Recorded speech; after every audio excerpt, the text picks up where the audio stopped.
So hello students, welcome to the another lecture of your chemical kinetics. Last video में हमने zero order reaction zero order kinetics के बारे में discuss किया था।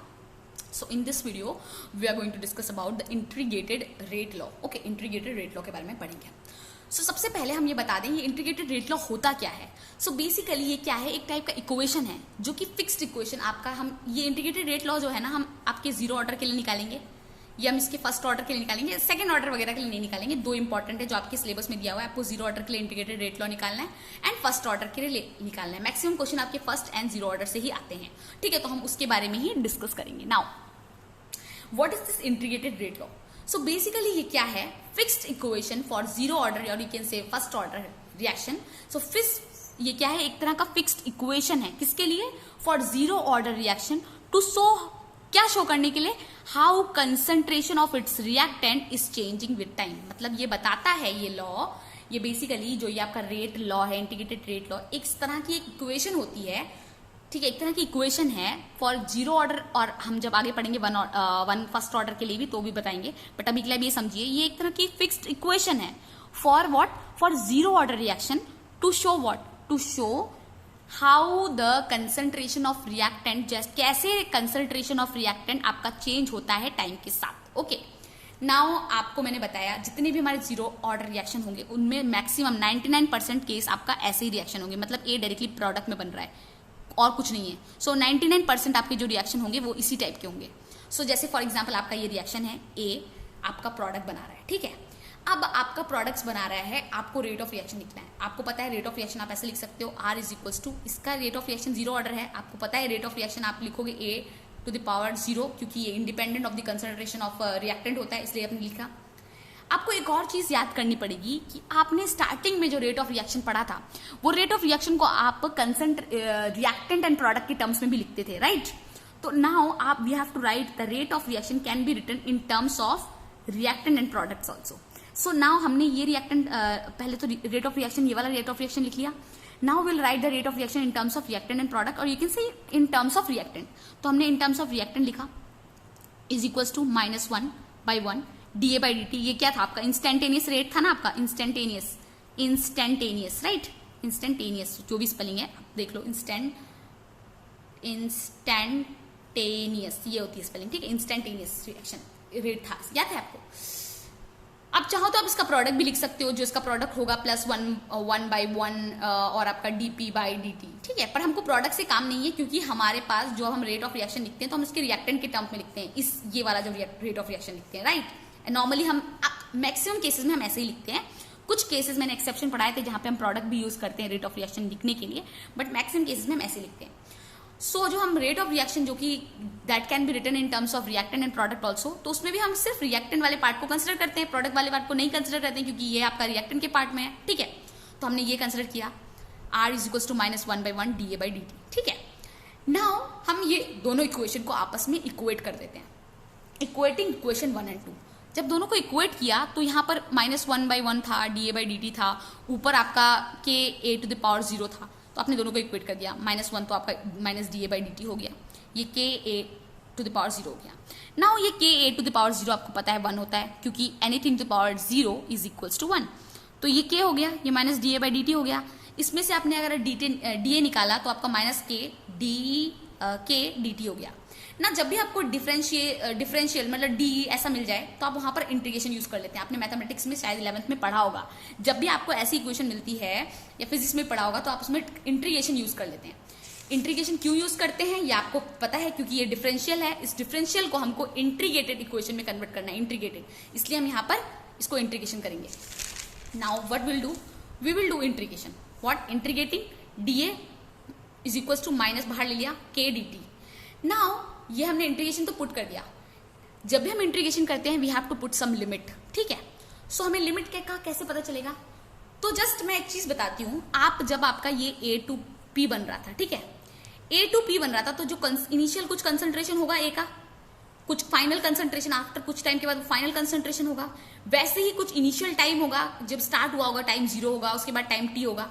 तो वैसे ही इस केस में भी आपको कंसिडर करना है, let initial time and concentration, मतलब जब स्टार्ट हो रहा है रिएक्शन तो हमने टाइम को क्या कंसिडर किया है, इनिशियल टाइम जब आपका रिएक्शन स्टार्ट हो रहा है, मतलब रिएक्शन स्टार्ट ही नहीं हुआ है, स्टार्ट हो रहा है मतलब टाइम तो कुछ हुआ ही नहीं, बीता ही नहीं, तो टाइम 0 हो गया। और उस केस में आपका कंसंट्रेशन को हमने ए नॉट मान लिया, ठीक है, ए नॉट मान लिया। नाउ फाइनल कंसंट्रेशन, मतलब फाइनल कंसंट्रेशन जब आपका रिएक्शन कंप्लीट होने वाला है तो आपका फाइनल कंसंट्रेशन क्या हुआ, A is equal to A, final concentration A हो गया। इनिशियल कंसंट्रेशन आपका ए नॉट था, फाइनल कंसंट्रेशन आपका ए हो गया। और टाइम क्या होगा, time is equals to T, क्योंकि पहले टाइम शुरू ही नहीं हुआ था इसलिए 0 था, इनिशियल कंसंट्रेशन ए नॉट था। आफ्टर टाइम, कुछ टाइम के बाद आपका जब इनिशियल कंसंट्रेशन, आपका फाइनल कंसंट्रेशन देखा तो वो ए हुआ, और फाइनल टाइम क्या हुआ आपका टी हुआ, ठीक है। नाउ और इसको बोल सकते हैं हम, या तो आप इसको ये बोल सकते हो कि ये आपका इनिशियल मतलब फाइनल कंसंट्रेशन, और यू कैन से this is the remaining concentration. क्योंकि इसको रिमेनिंग क्यों बोला जा रहा है, क्योंकि अगर आपका जस्ट मान लो ये आपका 100 था, 100 कंसंट्रेशन था, इसका प्रोडक्ट बनना शुरू हो जाएगा तो मतलब इसका कंसंट्रेशन तो कुछ डिक्रीज होगा ना, 100 से मान लो 20, तो 100 क्या था आपका ए नॉट था, राइट, 20 क्या होगा आपका ए, तो ए बेसिकली जो ए है इसको हमने यहाँ पर क्यों लिखा है, फाइनल टाइम एंड कंसंट्रेशन, और ये रिमेनिंग से लिखा है, रिमेनिंग कंसंट्रेशन, या फिर आप उसको फाइनल बोल सकते हो या फिर आप बोल सकते हो ये रिमेनिंग कंसंट्रेशन है, टाइम है, ठीक है। सो अब ये हमने दो चीज कंसिडर की, let initial time and concentration is T0 and concentration क्या है आपका A is equals to A naught, okay. Now क्योंकि time is equals to 0 and concentration A is equals to A naught, अब फाइनल आपका जो time and concentration है वो T is equals to T है, A is equals to A। Now आपने इसको integrate किया DA by DA minus integration K dt, इसका इंटीग्रेशन लिमिट है क्योंकि रिएक्शन स्टार्ट हो रहा है A0 से, ए नॉट से रिएक्शन स्टार्ट हो रहा है, इनिशियल कंसंट्रेशन ये था, टाइम का इनिशियल टाइम ये था 0, फाइनल कंसंट्रेशन ए है, फाइनल टाइम क्या हुआ टी, ठीक है। तो हमने इस लिमिट में इसको इंटीग्रेट कर दिया। आपको पता है डीए का इंटीग्रेशन अगर आप करोगे, ये जो डीए का आप इंटीग्रेशन करोगे तो आपका ए आएगा, फिर आपकी लिमिट ए नॉट टू ए लगा दो, ठीक है। ये सब आपने पढ़ा होगा क्लास 11th में, राइट, या फिर क्लास 12th में पढ़ रहे होगे। अब इंटीग्रेशन है, basic integration. Now this is what के dt, राइट, तो के dt, के आपका कांस्टेंट है, बाहर आ जाएगा माइनस के, और टी dt का डिफरेंशिएशन हो जाएगा आपका टी, 0 टू टी आपकी लिमिट लग गई। अब इस लिमिट को खोलोगे तो क्या होगा, a माइनस ए नॉट, के आपका बाहर पहले से ही प्रेजेंट है, t माइनस, क्योंकि t और 0, सो t माइनस 0, इसको सॉल्व किया तो आपका माइनस के टी आया, इसको a माइनस ए नॉट आ गया, right, a minus A naught आ गया। नाउ इसमें से a क्या हुआ, a is equals to A naught minus K T, और ये इक्वेशन आ गई आपकी क्या, इंटीग्रेटेड फर्स्ट ऑर्डर इक्वेशन। क्या है आपकी, ये इक्वेशन होगी आपकी integrated first order equation, okay. Sorry, first order नहीं, integrated zero order, I am really sorry, it is integrated zero order reaction आपकी मिल गई आपको। यहां पर जो ए नॉट है वो आपका इनिशियल कंसंट्रेशन ऑफ ए है, ये जो ए नॉट है वो आपका इनिशियल कंसंट्रेशन ऑफ ए का है। ए आपका कंसंट्रेशन ऑफ ए है at time, any time T, मतलब ए क्या है आपका मतलब कंसंट्रेशन, ए नॉट तो आपका इनिशियल कंसंट्रेशन ऑफ ए है, ए आपका क्या है, concentration of A at any time T, कोई टाइम टी पे इसका कंसंट्रेशन ए है। के क्या है, के आपका रेट कांस्टेंट है। टी क्या है, T is the time in which concentration जो हो रहा है, टी एक टाइम है जिसमें कंसंट्रेशन आपका चेंज हो रहा है फ्रॉम किससे, ए नॉट टू ए, ठीक है। नाउ द इक्वेशन, आपके पास जो इक्वेशन है A is equals to A naught minus K T, हम इस इक्वेशन के बारे में थोड़ी स्टडी करेंगे। ये तो आपकी फाइनल इक्वेशन होगी, zero order, integrated zero order equation. Now इससे हमें एक ग्राफ बनाना है, to show the graph will compare this equation, okay. एक इक्वेशन, इसको हम एक आइडियल इक्वेशन से कंसिडर करेंगे। आपके पास क्या है, a is equals to A naught minus K T. अगर आप चाहो तो इसको ऐसे भी लिख सकते हो, ये के टी को बाहर पहले लिख सकते हो और ए को आप, सॉरी, ए नॉट को आप यहाँ पर लिख सकते हो, ये ए नॉट मान लो, ठीक है। सो आपने लिखा a is equals to minus K T, ये पहले लिख दिया, और इसको प्लस ए नॉट लिख दिया। सो ये इक्वेशन आपको दिख रहा होगा, थोड़ी लीनियर इक्वेशन है, ना ही पैराबोला ना कुछ, सब कुछ लीनियर है, कोई पावर आवर तो दिख नहीं रहा है, ये लीनियर इक्वेशन है, राइट। सो दिस इक्वेशन लिखा है मैंने यहाँ पर, this equation, this is a linear equation which seems like what, this seems like the equation of straight line. अब आप सोच रहे हो इक्वेशन ऑफ स्ट्रेट लाइन क्या होता है, इक्वेशन ऑफ स्ट्रेट लाइन होती है y is equal to mx plus c होती है इक्वेशन ऑफ स्ट्रेट लाइन, ठीक है। Now this equation seems like what, seems like your equation of straight line. Now हम लिखेंगे ये equation a is equal to minus K T plus A naught, ठीक है, plus A not लिखा हमने।